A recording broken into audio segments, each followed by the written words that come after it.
Welcome to the Believe in Texans podcast. I am Patrick Creighton, host of Area 45 on SportsRadio 610, your flagship home for the Houston Texans. Now, normally, my good friend Cecil Shorts, former Texans wide receiver, 6-year NFL vet, he normally joins me on this show. But Cecil's not able to make it with us today. We do have a very special guest for you, though. He is the host of The Ride with JMV on 93.5 and 107.5 The Fan in Indy. He is the guy all Indianapolis Colts fans go to for their info. And he's known mononymously. And if you're known mononymously, you must be a badass. So all I want to know is, am I going to get it right when I Rob Van Dam this? JMV. That's exactly right, Patrick. Right on the money, right? And listen, nothing says big time like talking to you in a grocery store parking lot. Hell yeah, this is big time right here. Big time, man. I listen, there's no reason to feel intimidated just because I'm in a grocery store parking lot to talk with you. But see, the key here is this real grocery shopping, or did you just run in for a couple of things? It's funny. I'm going to go get a $10 haircut here with Debbie in about 5 minutes or so. So, yeah, that's the plan. I've got it all worked out, Patrick, right here. I need a Debbie for a $10 haircut, man. Tired of paying $40, man. So you're going to cut it with an axe. Yeah. Hey, man, appreciate you taking some time with us today. Let's talk about the Indianapolis Colts, the Texans. The Colts get ready to play on Sunday. And look, no bigger place to start than with the quarterback position. Anthony Richardson came back last week. What did you see from him? There's no denying he is an incredibly athletic, extremely talented guy. But there are things that he does really well, and there are things that he seems to struggle with. What are you seeing from him right now? You know, it's funny, Patrick, because in week number 1, when the Texans beat the Colts here in Indy, you kind of saw that, right? You saw both sides of it. And really, on the side where everybody has this belief in his level of greatness, you're going to point to that game and that 60-yarder off his back foot, or the 3 big chunk plays as, oh, wows, and this is where he's going. But his problem is making the layups in basketball terms. And last week he was awful. Last week he was absolutely awful. Now, his escapability is there, and that was a big deal down the stretch and one of the huge reasons why they ended up getting a win. There's no doubt about that. But he, as a quarterback, was awful. And basically, I thought the testimonial from a lot of our fans around here where they believe in him probably came in that Houston game, because it was his best game of the season. And only really those 3 plays are the ones that stood out. So the believability factor for him around here is still very much up in the air. It's weird. The demographic here is like the younger generation believe in him and think that he has this like video game type of skill that ultimately will translate. And then the older generation says, the hell with that. We want to win right now. Put 39-year-old Joe Flacco in there. So that's kind of where we are as far as his believability is. But it doesn't really matter, because the Colts are going to play him. They're going to start him because they want to see exactly what they have. And there is no question, Patrick, that is still very much a work in progress. Oh, hey, you don't invest a 3rd overall pick in a guy and then scrap him in a year and a half. And it hurts that he was injured last year so much and missed as much time as he did. And he's been injured this year and has missed a lot of time. Is that a bigger concern than anything? He has missed so much time. Is there questions about his durability and being able to get through a season? Hey, Patrick, I think it's like 1A and 1B here. You question whether or not he can just be a good quarterback, right? I think that's 1B. The biggest question is the durability. The biggest question is the availability for him game in and game out. That to me is the most problematic, because here's why. You say durability, and I absolutely agree with you.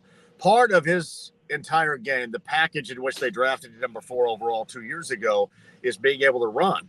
So you get a lot of people around here suggesting that they put him in harm's way by running him so much. Well, if you take that aspect away, he's not the same guy that you drafted. So that's problematic. But to me, overall, it is his lack of availability. I believe from what we have witnessed, one game, I think, as far as last week, he goes all the way through and ends up getting the win, and he'll look to do that coming up again on Sunday in Houston.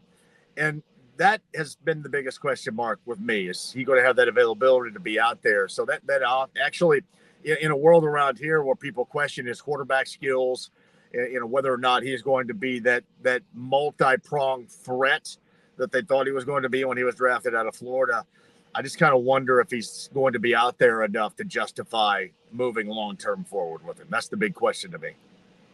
JMV, does the offense work better with Joe Flacco? Yeah, I think it does. A lot of people would say it doesn't because of his lack of escapability. I think that at times Shane Steichen takes away from the passing game, Patrick, because there's not a lot of trust in Richardson being able to do the smaller things. And really the inaccuracy has been a huge question. So I think you may not open up the playbook as much in terms of running and versatility with Flacco. The passing game certainly is there. I'll give you a great example. Last week, Josh Downs completely disappears. And that's somebody you guys didn't see in week number 1, who has been a huge component of this offense when it's playing well. And he completely disappears, and everybody blames that on, the defense taking him away, whereas I kind of felt more so than anything else, it was, maybe the quarterback kind of taking him away. And it's weird. Flacco finds him.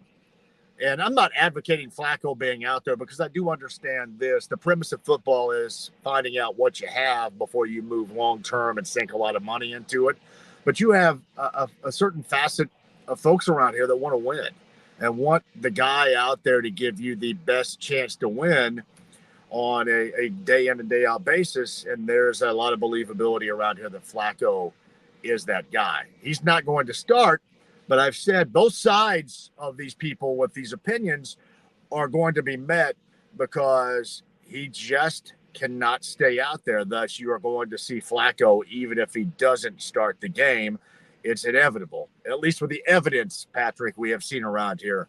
It is just inevitable, and you just got to wait for that moment in which he enters the game once again. Hopefully that's not the case, but that's the evidence that we have to go on. Right now, we've kind of seen it where the Baltimore Ravens, who signed Derrick Henry in the offseason, they run this, they can RPO you to death with Lamar Jackson and Derrick Henry, and they've kind of figured this out over the last 5 weeks or so. And since the second week of the season, they've been a terror, just grounding guys into the dirt.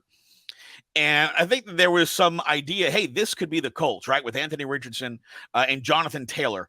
They could RPO you to death. You will never know who's going to have the ball. Both of those guys can absolutely destroy you on the ground.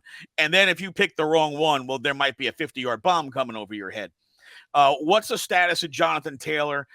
Is he maybe coming back this week? Is it maybe next week? Where are they with Jonathan Taylor? Yeah, Patrick, he had said yesterday that, and yesterday being Thursday in terms of when you might be viewing this from when we're talking right now, that he didn't want to, I think his quote or near it was, he didn't want to spread negativity about him not playing, so he wasn't going to say. So, and that's normally how he is. I'm not going to hold my breath. I would say it wouldn't surprise me, but I am not going to hold my breath and wait on him because that's another component at work here. He is the best player on the team. He is the most talented player on either side of the football, but his availability has also been suspect, and it's such a huge difference maker. I would not hold my breath to see him on Sunday. However, it wouldn't surprise me if all of a sudden he did trot out there. I don't know to the level in which, if he does play, Patrick, how effective he's going to be, but certainly he does widen the scope of this offense a great deal if he is out there. And Tyler Goodson has been pretty good. Trey Sermon has had moments as well, but nobody can replicate the type of damage that Jonathan Taylor is capable of doing. And this overall, the preparation of the threat of Taylor is something that I'm sure the Colts would like to have. So we'll see. We'll see later on. As of today, when we're talking Friday, obviously Saturday as well. It would not surprise me if he played, but I'm not holding my breath. Where are the Colts on the defensive side of the ball when it comes to injuries, when it comes to setting up? And look, they've had some games where they've really struggled to defend the run. Is that something that's more of a injury issue, a scheme? Is that something they could fix, or is that something you think is going to be an issue all year long? Where are they defensively? They are defensively not very good. Not very good. And the defensive front was supposed to be so much better. That was supposed to be, the construction columns that are built, the foundation of this team. And, it's not been healthy, don't get me wrong, but even when they were healthy early in the season, as you guys saw, Joe Mixon is still running the football in week number 1, mind you. And, Gus Bradley set it up as to try to take away C.J. Stroud, put pressure on him, in which they did in week number 1, but Stroud still made plays. I think a big deal is going to be no Nico Collins, because Nico Collins, in terms of around Halloween, is like the Freddy Krueger in the dreams of Gus Bradley. So not having him is going to be a big deal. But, yeah, up front, they haven't been good. Really, defensively, they haven't been good. DeForest Buckner is now in that window of return off of IR. But, I doubt if you're going to see him coming up this weekend. And certainly that's been a big deal, but they have not been as good up front as they were advertised before the start of the season. EJ Speed should be back, the linebacker. But we saw, I thought their defense against Miami, they were playing Miami, and there wasn't a lot of threat there. It's kind of weird how Miami wasn't able to get in space, even with the bad quarterback play, Tyreek Hill or Waddle. And they just weren't unable to do it. They really were unable to do anything whatsoever. I thought that was more of a case of it being Miami, Patrick, than it was this Colts defense. So it's a little banged up and has been widely ineffective. We're still kind of waiting on them up front to be the defense up front that everybody talked about before the start of the season. However, they're 4-3. You get through this 5-game stretch right now, you win a couple, and they play the dregs of football to close out the season. So you hang in there during this 5-game stretch, find out where you might be, and give yourself an opportunity late in the season. I think if you're going to tell people that would be the case before the start of the season, they probably would have taken it. Now, we've seen really from the first week of the season on, teams have been able to get pressure on C.J. Stroud by stunting at the line, movement at the line. The Texans, for some reason this season, have fallen in love with these compressed formations, and it's not allowing their line to identify who's rushing and who's not. Right. It has caused trouble for C.J. Stroud to identify who's rushing and who's not. Teams have been able to blitz corners who don't have to come from the outside. It's like when you run spread and everybody's out wide, and a corner's going to blitz, he's got to leave his man, come closer to the line, and basically identify as, okay, I'm blitzing. When everybody's in these compressed formations, they're right there off the end of the line. He doesn't have to move. He just gives the receiver a free release and sprints the quarterback, and they haven't been able to tell, well, which guy's going to do that and which guy isn't. They haven't been able to tell when teams start moving guys around on the defensive line. Maybe some guys drop back, other guys come up. They haven't been able to figure this out with these formations. The Colts got pretty good pressure week 1 by moving guys around. With the injuries they've had, the way you've seen them play now through 7 weeks, what do you expect them to do on the defensive front in order to get pressure on C.J. Stroud? It's a good question. Gus likes to play it straight up. So not a lot. That's a horrible answer. But just going by past evidence, not a lot. They want to kind of get there. I'll give you a great example. Leatu Latu is the rookie out of UCLA, was their first-round draft selection. And while he has had really nice moments, I think people still have been looking for a more profound effect on the game. His stats beyond sacking the quarterback are good. There's no question about that. But I think you've wanted a little bit more. I don't think they're going to rework things to try to get pressure on Stroud. And I kind of wonder when you bring that up again, if you don't learn from week number 1, you try to take away one thing, and they put pressure on Stroud. They sacked C.J. Stroud, which I thought was a big deal at the time, but he still made plays. He got out of the pocket, made plays. Now it may be different because there's no Nico Collins, and you kind of look at Stephon Diggs certainly as a threat. Tank Dell hasn't had, I'm assuming, hasn't had production-wise the type of season that anybody expected. It didn't seem like they're using Dalton Schultz offensively as much as they should, as big of a threat as I certainly think his skill set would favor he can be.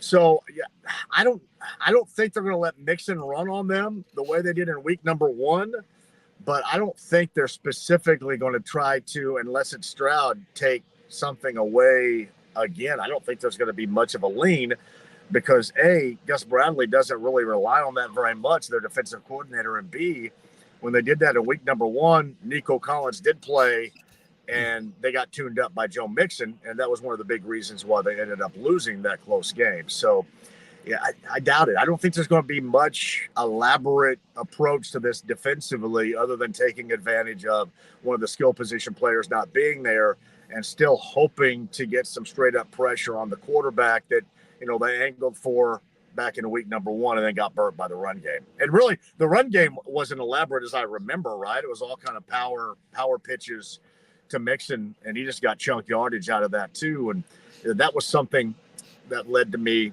talking about this defensive front being so disappointing. They were healthy then.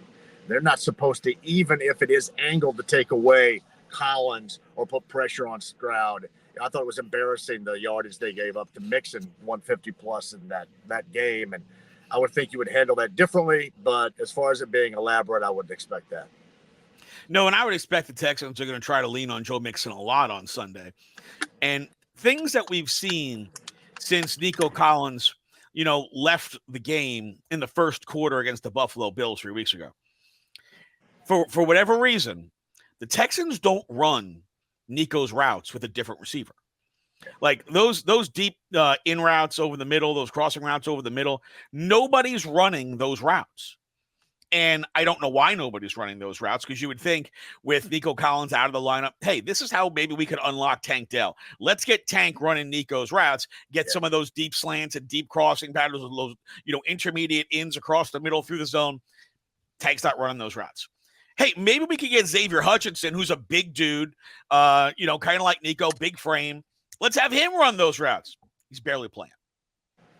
Why? I don't know why they're doing this, but what we've seen is they're not running the routes that Nico would run. They're not running at all. And it's a big staple in their offense. We've seen that it has kind of made it harder for Stephon Diggs to get open without Nico Collins around. And he's getting more attention. For whatever reason, they have not been able to unlock Tank Dell this year. Dalton Schultz has struggled so far this year. He's had some drops. He's had some, routes where he's run the route just a little bit off. And like the other components of the Texans have really not supported CJ Stroud maybe the way that we all thought they would at the beginning of the year. The offensive line has been brutal. It's in pass protection, and that's something that they were better at last year when they were on tackle 3 and center 4 and guard 5, and Laramie Tunsil was playing on one leg. They pass protected better last year than they do this year with their starting 5 fully healthy. And it's their scheme. They've changed the scheme, they've changed the formations, and it's not working. And for the first time, we saw CJ Stroud demonstratively frustrated coming off the field, slamming his helmet down after the worst game of his career because he didn't have time to plant his back foot to throw before he was getting hit. Well, hey, Patrick, I think what we know is we've both been down this path before with offensive lines. If things aren't working and you have to make those adjustments and do, specialty things to try to make it work, normally it's not. And if it does, it's probably going to be fleeting, right? It's probably not going to work for a long period of time because the advanced scouting will catch up to you. I mean, you have to have that talent there. And that's kind of what I wondered about it is all of this offensive, the seemingly slow-footed offensive approach because of them trying to make up for an offensive line here that, simply put, has not had a really good year. That's been how I viewed it, I guess, here from Indy down in Houston. Is that accurate? It's possible. The problem is what they're doing is not working. I mean, this is the worst they've looked in CJ's year and a half. Yeah. And realistically, the best thing they can do is spread it out.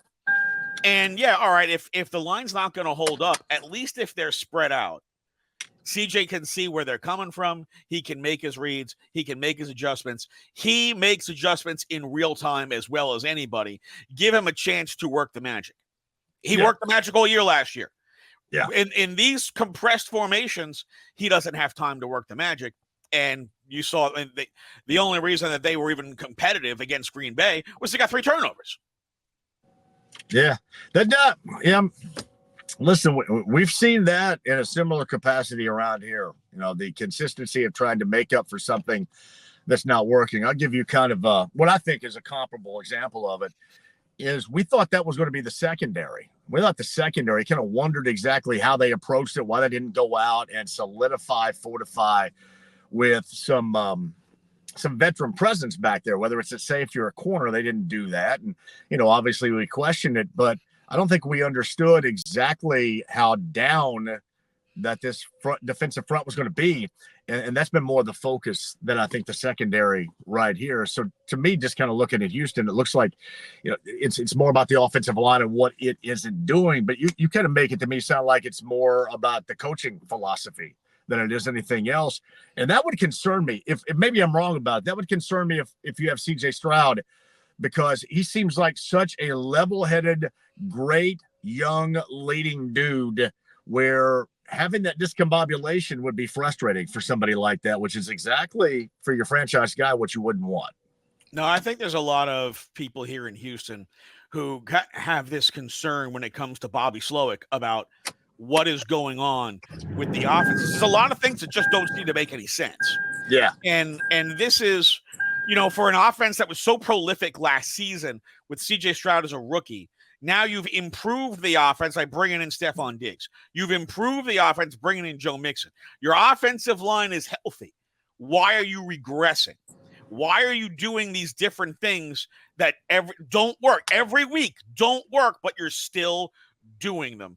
And these are questions I think a lot of people have. You know what happens? You watch them do stupid things, and it makes you angry and it makes you frustrated, and then you do things maybe that you weren't gonna do, and then ow, that hurt. You need a little recovery time. You need to recover. You need to get yourself some Cherry Bundy. Okay, this stuff works great. I can tell you, I've been using it. My daughter's been using it. It reduces soreness. It increases your recovery. It even has naturally occurring melatonin to help you sleep at night. It'll help support immunity. It's used by nearly 500 different college and professional teams. Every football, every basketball national champion since 2007 has Cherry Bundy in their locker room. You need to have it in your kitchen. Available on Amazon, cherrybundy.com, and that's straight out of the NASCAR playbook right there. There buddy. you go. That is well done. That is well done. Right. Hey, in closing, I'm sorry to flip the script a little bit on you here, but I did want to ask you this. Where is this game as far as the fan base down there? I mean, the Colts a game back. I mean, is there a red flag being waved right now, or is it wait and see until after Sunday? Anybody nervous at all about this particular game down there? No, I think there's definitely a narrative about, hey, wait a second. Why are the Colts only a game behind? Yeah. There is this narrative because coming into the season, most Texans fans thought they were going to run away with the division. I think most Texans media thought they were going to run away with the division. Well, here we are coming in week 8, and they're one game up on the Colts. And if the Colts win this game in NRG, they are effectively tied in the division, right? They'll each be 5-3. They'll split the season series, and each team has plenty of division games to go, so we can't even really look at that yet. So effectively, dead heat, top of the division. This is a game that I think most Texans fans feel is becoming a must-win. Like, you've got to get that second win over the Colts. You've got to get that 2-game separation over the Colts and establish yourself at the top of the division because, like you said earlier, the Texans' schedule is going to get harder. The Colts' schedule is going to get easier. Yeah. So they might pick up some wins that now, you've got to find ways to keep getting wins. So handling business in the division has to be job one for the Houston Texans. The Tennessee Titans stink. The fake Oilers, they stink. Yeah. All right. The Jaguars Well, they're the Jaguars, and if there's a way for them to shoot themselves in their own foot, they'll shoot themselves in the knee. And it's just that franchise. They can't get out of their own way either. It's the Texans and the Colts who are going to punch each other in the mouth on Sunday. And I know that the line is 6.5 in favor of the Texans. And of course, you can go to Bet Online because it's the world's most trusted betting platform, your number one source for all things betting, because at Bet Online, the game starts here.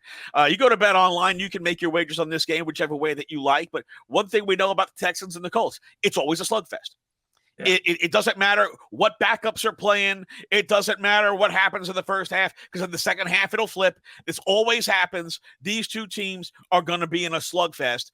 And I don't know about 6.5 seems like a really good line, because it's like, is somebody really going to win by a touchdown? Let me tell you this. This game's going to be decided in the place kicking category. And I think, I don't know what you think, in terms of being clutch and consistent in Houston, you're going to find, I think, the best from distance from wherever in the NFL. I'm a huge fan. No, I think that is a huge weapon for the Houston Texans. Yeah. I do feel like Kaimi Fairbairn has overtaken Justin Tucker as the best kicker. Me too. I'm right there with you. Yeah. He's hit 20 of his last 22 from 50 plus.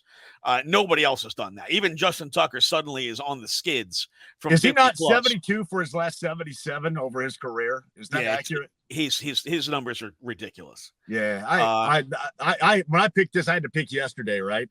When I picked this, I thought that was going to be the difference in the game. And you don't have to get too far down the field to put him in position. And, that's something I think the Colts thought they were getting with Matt Gay a year ago, and it really hasn't translated to that either via injury or an accuracy or whatever. That's why they, at a year ago, made him the highest paid place kicker. But I think that, obviously what is, to me, what lies in wait is a disappointment like that. Because that guy, as you mentioned, has just been so damn good over the years. And to me, is at the top of the NFL list right now. No, the Texans can get to the 40-yard line and they're in field goal range. Correct. Right. And that's insane. I mean, I'm old enough to remember when 40-yard kicks were considered hard kicks. Now we look at 40-yard kicks like they're automatic. Patrick, we used to roll out there with Rich Carlos and Tony Franklin, and guys were 5'5" and bald and wearing no shoes and socks, and the heck, Mark Mosley's kicking straight on like a super jock where he hit his head down. I mean, the morphing of the place kicker in the NFL may be the most dynamic and most incredible over the past 2-3 decades that we have ever seen. It's amazing. Hey, down here in Houston, we had legends like Al Del Greco. Yes. Well, Tony Frisch.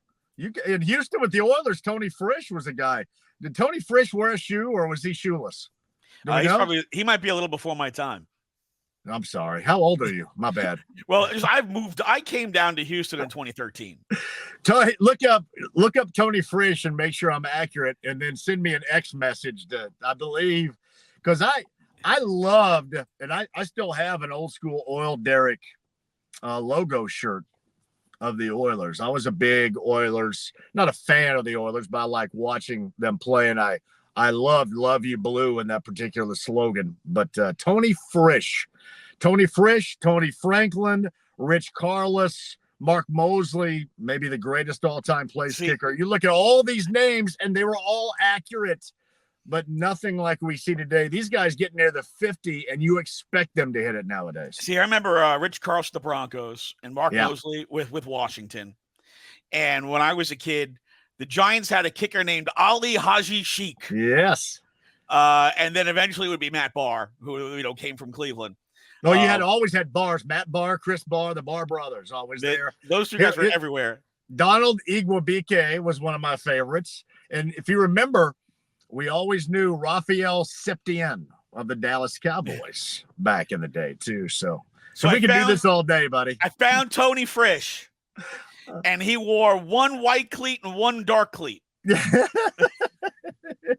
think he looked like somebody yanked him off a bar stool in a bar as he was like smoking a carton of cigarettes, which he probably was doing. He is definitely a proud member of Team Round Guy, which I am also a proud member of. Well done, man. Well done, Patrick. Always root for Team Round Guy. Yes, exactly. Yes. He's round and bald. He was middle-aged. He was middle-aged dad when he was in his 20s. Right. Looks like a guy who's ready to go on the sideline and light up a heater. I mean, he's that kind of dude. Let's get your prediction for the game here. Yeah. Field goal game. Win. I think I had it 20. No, I think I had it 20. What it was? I think it's a 5-point spread. 24-20 is what I had. So maybe more than a field goal. But I think basically the difference will be, in terms of the 3 and not so much of the 7. But 24-20 Texans on Sunday in Houston. Okay. Well, you're pretty much right there with me because I had it. I think I had it 28-24. Yeah, I think I took. I think the line. I had the Colts covering, and it was 5.5 as of Thursday when I looked at it when I did my picks. And so the line opened at 6.5. It is now down to 5. Is that maybe the thought that Jonathan Taylor's going to play? Is that the lean here? Because that or everybody's betting on everybody was taking the Colts, so they had to move the line down. Well, all you had to probably do to maybe move that a little bit is watch week number 1, right? Because I think this game's going to go pretty close to like what we witnessed in week number 1, as much as you can without the threat of Nico Collins. And I think that's a huge deal for Gus Bradley because he's in Gus Bradley's nightmares, man. He is. You go back to the end of the regular season last year and Texas winning the division. This guy's running free, roaming the countryside, running with the football with Yak. So that's going to be a big deal. But I think the Texans are going to be this much better at home on Sunday against the Colts. So let me ask you for this analogy then. Nico Collins is to the Colts as T.Y. Hilton was to the Texans. Yeah. It wouldn't surprise me one of these days if he rolled into Lucas Oil Stadium with a clown mask on, right? But no, that's a great, so far, that is a great comparison because that's exactly how everybody feels about him around here. You just kind of groan and moan knowing that at some point he is going to make a variety of big plays, which he has. JMV, he is the host of The Ride with JMV 93.5 and 107.5 The Fan in Indianapolis. JMV, appreciate you taking your time.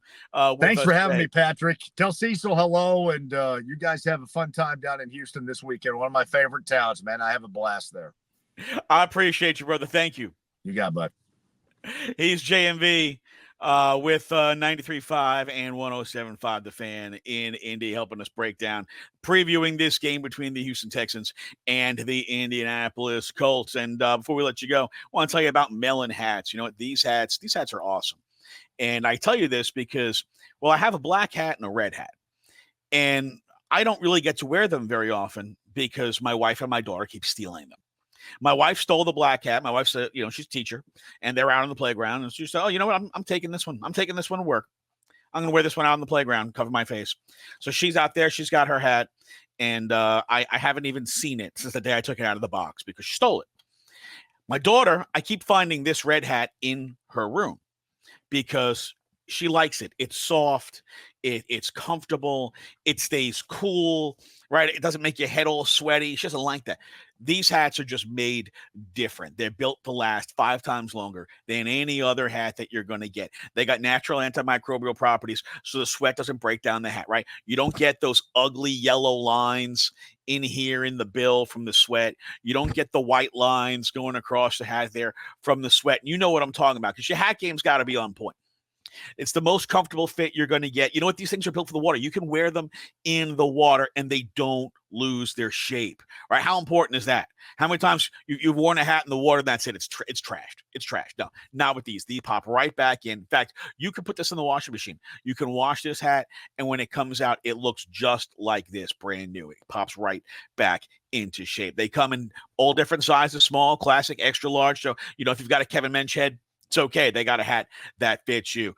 You want to get the best hats? Get them here at melon.com, MELIN.com, and get yourself your hat from Melon. You'll see exactly what I'm talking about. So Appreciate JMV joining us today. The line, which opened at 6.5, is now down to 5. I feel like that's a good number. 5, I think, is a good number. I mean, talent-wise, you would think the Texans would be, come on, 5, nothing, no big deal. But the way that offensive line is played is staggering. And the fact that we have not seen from Tank Dell or Dalton Schultz the production, anything even close to the production that we've expected from them, the drop passes, really, Tank Dell dropped a pass in the end zone last week.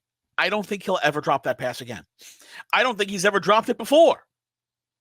College, high school, he's never dropped that pass before, and he dropped it last week. And there's a lot of things here for the Texans that just seem to be on the wrong side of things. And it doesn't really make sense that they're on the wrong side of things. They've just been. They are fighting themselves, and they are the better team. They should win this game. And this crowd should be absolutely raucous. And it's going to be wild, when Andre Johnson gets his Hall of Fame ring, at the game on Sunday. And the crowd should be just super popped. But as much as there are opportunities for them to blow this team out, I don't think it's going to happen. The Texans just don't seem to have everything lined up the way that they should offensively. And, the last time these two teams played, Anthony Richardson hit a couple of giant bombs over the top because defenders got free. And, where maybe Kamari Lassiter is going to be back this week. Lassiter he's been back at practice, right? So Lassiter has gotten back-to-back limited practices in. I would expect when the injury report comes out today, he will have practiced again. And maybe he's going to play on Sunday. But, look, D'Angelo Ross, it's been a big drop-off from Kamari Lassiter to D'Angelo Ross. And Jimmy Ward not going to play again. He has not practiced all week. So you're going to get more Eric Murray. And I don't want to bag on Eric Murray because I thought 2 weeks ago Eric Murray played a really good game. And last week he had some ups and downs. That's against a really good team on the road. You're going to have ups and downs. But they absolutely cannot allow Anthony Richardson to just hit bombs over the top because we know Anthony Richardson struggles having to make, your short and intermediate throws from the pocket. Right, when he has to stand in the pocket and deliver, he's not very accurate. He's better when he gets out on the run and he's heaving the ball down the field, and his receivers can go run underneath those bombs. The number one thing for them is they've got to keep receivers in front of them. If they've got to play too high and make sure they have at least one deep safety who is not going to get burned no matter what, you almost take away half their offense because that's half the way they score is throwing bombs. And depending on whether or not Jonathan Taylor is going to play, if Jonathan Taylor doesn't play, I think that really hurts the Colts because their best running back is going to be Anthony Richardson. He's the guy you've got to worry about the most. And I do think that when you play a guy like Anthony Richardson, it's important to have a linebacker spy on him. Like you've got to have somebody whose job is just to spy Anthony Richardson. I know that kind of alters the defense a little bit, but that's how you prevent game-changing plays by Anthony Richardson where he escapes the pocket and takes off for 30 yards. Especially on like 3rd and 8, and then he breaks contain. You got to make sure that you've got somebody who spies Anthony Richardson so that he cannot break contain and get huge chunks of yardage. I think those are just those two things right there. Those are your two biggest keys on defense. For the offense, look, the Colts have been lousy against the run all year. You want to pound Joe Mixon and let him grind them up on the ground. And the runs can't be so predictable, right? It can't be up first down. Here we go. Off left guard. First down. Here we go. Off left guard. First down. Here we go. Off left guard. Like they've got to be more creative in the way that they, what they call when they call, because as good as they were with the big runs a week ago, they also got stuffed a ton. You give them 11 tackles for loss. That's a lot of stuffs. They can't be giving up that much penetration on the offensive line in the run game and hope, okay, well, we'll just keep running. Eventually we'll break one. No, you've got to have more consistency. And I think that's going to be a big key for the Texans on offense, is to get that consistency from an offensive line that hasn't given you much consistency this year. I would not expect C.J. Stroud is going to have another 85-yard passing game. If anything this week, it should have been drilled into everyone, improvements in the pass protection, because you cannot allow your franchise quarterback to be getting hit. He hasn't even finished his drop back and he's getting hit every other play. So they're going to have that. That is number one for the Houston Texans. But I do think they win this game. And I think 28-24 is probably about where this game winds up, which would be a little under the 5-point spread. Yet here I am wondering, would I take the 5-point spread? So I haven't decided what I'm going to do yet, but when you decide, you can go to Bet Online. The game starts there. It's their number one trusted source for all sports wagering. You go to Bet Online, and you can make your pick when you're ready. I'm not ready. Haven't made mine yet, but I will eventually. Until then, hope everybody has a great weekend. Enjoy the game, and go Texans.